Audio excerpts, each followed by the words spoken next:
বছর আমাদের ঈদের নামাজ পড়তে খেলা ছিল।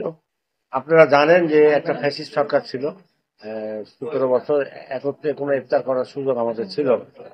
আল্লাহ রহমতে আপনাদের আজকে একটা ইফতার করলাম, আনন্দ সীমা নাই। আনন্দে কিভাবে হয়েছে আমার নেতা কর্মীরা আপনারা দেখেছেন, মানুষের ঢল নামেছে, তার আনন্দের কারণে কিন্তু তারা আসছে। এই শেষের দিকে কিন্তু ইফতারে কেউ আসেনি। আর সবচেয়ে দুঃখ এটাই, আজকে ঈদের দিন আমার পাকে হারানো খুব কষ্ট লাগছে। জেলখানা ছিলাম, স্ত্রীকে হারালাম, খুবই কষ্ট লাগছে। আর এটা বড় কষ্ট। তাছাড়া এমনি আমার মনের অবস্থা ভালো এবং আমার নেতাকর্মীরা মনের অবস্থা ভালো, সবাই আনন্দে আছে, উজ্জ্বলে আছে এবং পরিবারের সাথে ঈদের নামাজ পড়বো ইনশাল্লাহ। সবাই মিলে পড়বো অনেকদিন পর। 5 বছর আমাদের ঈদের নামাজ পড়তে খেলা ছিল ঈদের আগে। এবার একটু আনন্দ লাগছে এবং আশা করি নেতা কর্মীদের সঙ্গে করে নিয়ে নামাজ পড়বো এবং আমি রাজশাহী জেলা বিএনপির পক্ষ থেকে গরিব দুঃখী মানুষদের ঈদ সামগ্রীর বিতরণের ব্যবস্থা নেওয়া হয়েছে, সেই বিষয়টি আপনি কি জানেন যে ইতিমধ্যে আমাদের যারা শহীদ হয়েছে, তারপরে মারা গেছে, তাদেরকে তারেক রহমান সাহেব একটা লিস্ট পাঠিয়েছে। সেই লিস্ট সামগ্রীর তালিকা আমরা ইতিমধ্যে প্রত্যেকটা থানায়, উপজেলায় এবং কি ইউনিয়ন পর্যন্ত আমরা পৌঁছে দিচ্ছি, ওই এলাকার নেতা কর্মীরা সবাই মিলে। এবং আমরা নিজেরা জেলা বিএনপির পক্ষ থেকে প্রত্যেকটা থানা এবং ইউনিয়নে সামগ্রী নিজেদের উদ্যোগে তারেক রহমানের পক্ষ থেকে আমরা বিতরণ করছি। এটা আমাদের নিজস্ব উদ্যোগ এবং নিজেরা অনেকে আগে আসছে। সমাজের যারা বিত্তশালী লোক তারা আমাদেরকে সাহায্য করছে। তারা হয়তো কেউ সামাই দিচ্ছে, কেউ চিনি দিচ্ছে, যে আপনারা নিজেরা বিতরণ করেন। এটা আমরা করছি, আজকেও বিতরণ করছি, কালকে অনেক বিতরণ করছি এবং প্রত্যেকটা থানায়, প্রত্যেকটা ইউনিয়নে, প্রত্যেকটা পৌরসভায় এই কার্যক্রম আমাদের অব্যাহত আছে। অনেক নেতা কর্মীরা যারা বিগত সময়ে বিভিন্ন মিথ্যা মামলায় কিছু হারিয়ে ফেলেছে, অনেকে নিঃস্ব হয়ে গেছে, সেক্ষেত্রে আপনি বা আপনার দল থেকে কি পদক্ষেপ নিচ্ছেন ঈদকে সামনে রেখে? এটা এটা আমাদের নেতারা তো ব্যবস্থা নিচ্ছে এবং আমরা তাদের সাথে ব্যক্তিগতভাবে যোগাযোগ করছি। সবাই হয়তো ওপেনে বলতে পারছে না, একটা বড় মানুষ, তারা ওপেনে বলতে পারছে না। আমরা ব্যক্তিগতভাবে যোগাযোগ করি, তাদেরকে যতদূর পারি আমরা সাহায্য সহযোগিতা করছি। যারা তাদের বাল বাচ্চা নিয়ে যাতে ঈদ করতে পারে তার ব্যবস্থা আমরা করছি।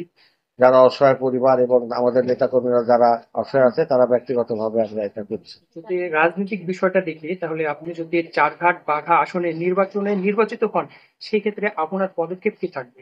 যদি আমরা এই বিষয়ে বলার থাকে তাহলে না, বলুন। আমি জানেন আপনি আমার নদী ভাঙ্গন এলাকা, চারঘাট পাড়া নদী ভাঙ্গন এলাকা।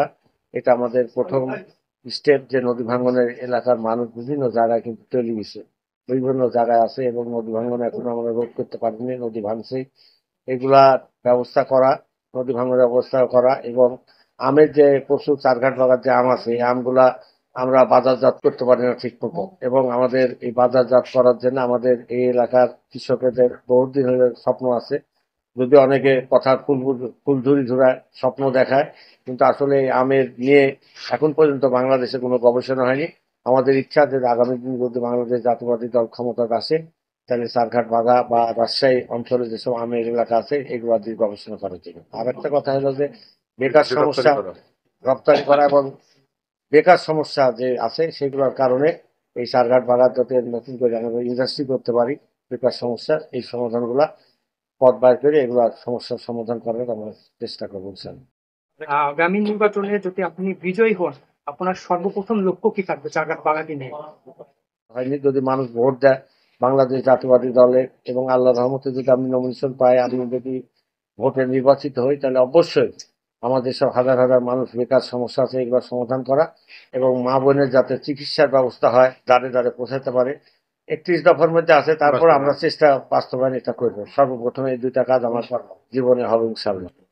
সারা দেশ ও রাজশাহীবাসীর উদ্দেশ্যে সান্ত্বনা দেওয়ার আছে।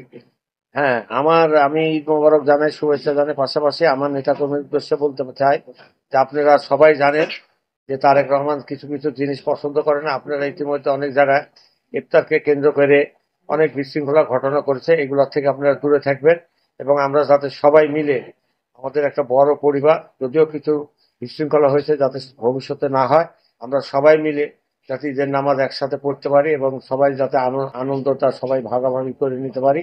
এই জন্য আপনাদের কাছে, রাজশাহীবাসীর কাছে, রাজশাহী জেলা, উপজেলা, ইউনিয়ন ওয়ার্ড পর্যন্ত সবাই নেতা বলতে কাছে আমার অনুরোধ, আপনারা সবাই এটাকে মানিয়ে চলবেন এবং আমার অনুরোধ থাকলো তারেক রহমানের নির্দেশ আপনারা মান্য করবেন। তাহলে আমরা দেখেছি সারা দেশে বৃহত্তম একটি রাজনৈতিক দল জামায়াত ইসলামী, সেটা হচ্ছে রাজশাহীর প্রত্যেকটা আসনে তাদের হচ্ছে নির্বাচনের জন্য প্রতিটি প্রার্থী দিয়েছে। সেই দিক থেকে আপনাদের দিক নির্দেশনা কোনো আছে কি? এর আগে তারা ইলেকশন করে মাত্র 3টা সিট পাইছিল, জামাতে ইসলাম মাত্র 3টা সিট পাইছিল, এটা আপনার জানা আছে, 3টা আসন পাইছিল এবং আমাদের সাহায্য সহযোগিতায় তারা 22টা সিট পাইছে এবং তাদের ভোটের সংখ্যা চারঘাট বাগাবুলা রাজশাহীতে কতটি আছে আপনাদের জানা আছে। তা আমার মনে হয় এগুলা নিয়ে আমাদের খুব ওদেরকে নিয়ে খুব চিন্তা ভাবনা করার বিষয় না এবং আমরা চিন্তাও করি না। ইনশাল্লাহ মানুষ বাংলাদেশ জাতীয়বাদী দলের ধানের শীষের জোয়ার উঠছে, আপনারা নিজেও দেখলেন আজকে ইফতার পার্টিতে, আপনি নিজেও খেয়াল করলেন জোয়ার উঠে গেছে। এই জোয়ারের কাছে এগুলো কোনো সমস্যা বলে বাংলাদেশ জাতীয়বাদী দল মনে করছে।